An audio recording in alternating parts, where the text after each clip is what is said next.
Assalamualaikum warahmatullahi wabarakatuh.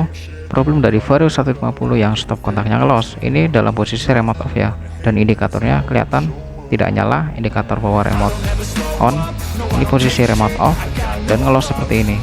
Oke, langsung kita lanjut cara memperbaikinya. Oke, langsung cabut aja soket untuk di bagian situ, lalu lepas semua perkabelan yang masih nyangkut untuk di bagian stop kontak keyless. Jadi titik permasalahannya kemungkinan besar itu ada di bagian solenoid yang kotor ya, jadi macet, jadi harus dibersihkan menggunakan carbo cleaner.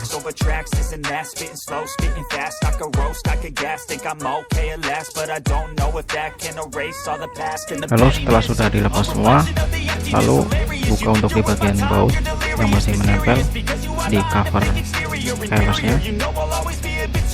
Get off of me, this ain't no humble brag. I want you to hear words, you can say them back. I want you to feel free from the chains at last, and to believe in what you got, it was built to last, yeah.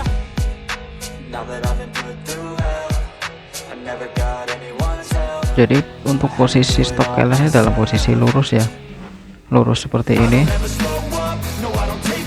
Lalu kita buka baut untuk di bagian yang masih menempel, yang menahan untuk di cover solenoidnya. Ini bautnya ada dua ya, kiri kanan.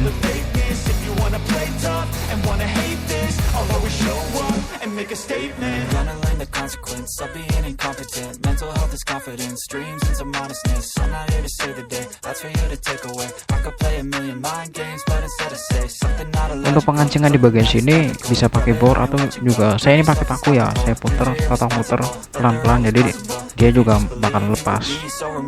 Kalau congkel ke atas itu menggunakan obeng, pengaitnya itu di situ cuma satu doang.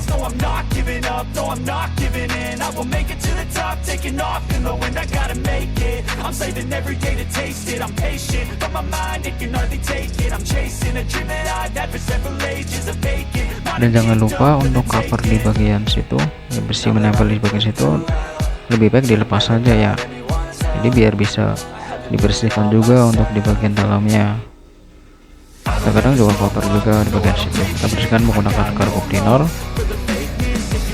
Karena ini udah bersih jadi saya tipis-tipis saja ya. Yang paling utama itu untuk di bagian sini, di bagian solenoid itu. Jadi untuk pembersihannya biar maksimal, lalu lepas saja semuanya dari solenoid sama covernya, dilepas dua-duanya. Dicongkel ya pelan-pelan untuk di soket di bagian situ, di samping solenoid, dorong ke bawah aja pelan-pelan, lalu tarik untuk bagian solenoidnya ke atas. Habis itu si soket tarik lagi ke atas. Oke, jadi seperti itu. Lalu untuk bagian sini sering kotor ya, pasti kotor di sini di covernya, banyak debu-debu yang menumpuk di bagian situ. Lalu bersihkan juga menggunakan carbo cleaner.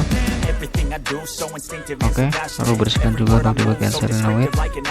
Ini titik inti yang paling utama untuk di bagian-bagian sela-sela di katup solenoid, dan untuk yang ditutup itu adalah tembaga ya, jadi nggak apa-apa disemprot carbo cleaner. Yang utama itu di bagian katup solenoidnya, biar bukan nutupnya itu lancar. Dan untuk di bagian covernya juga jangan lupa dibersihkan. Untuk di dalam stop kontaknya juga dibersihkan juga, barangkali kotor.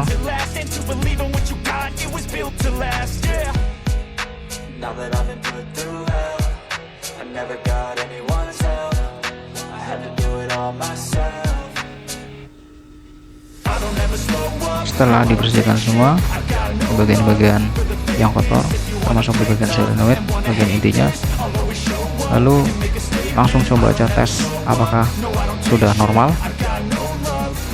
Langsung tes, colokin ke soketnya, dan si solenoid udah normal ya, si katup udah mau buka nutup. Jadi dia itu kalau posisi ngelos dia nggak mau buka ya, posisi nutup terus, jadi ngelos. Dan posisi si solenoid itu ada di sebelah sini ya, jadi si katup itu masuk ke dalam ngancing, ngunci di bagian situ, lubang itu. Jadi normalnya itu kalau si katup dia buka, dia itu ngunci seperti ini. Jadi kalau ulas itu si katup nutup, nggak mau buka tutup secara normal. Sepertinya udah normal, langsung lanjut tes pemasangannya. Oke, langsung tes saja. Saya off kan untuk di bagian remote dalam posisi off dan tidak ada indikator yang nyala. Langsung putar aja stop kontaknya dan aman ya. Ini sudah kunci dan tidak ngelos lagi. Langsung nyalakan di bagian remote di posisi on, lalu kita nyalakan indikatornya dan putar si stop kontaknya dan sudah aman ya. Oke, semoga bermanfaat. Sekian dari saya, terima kasih.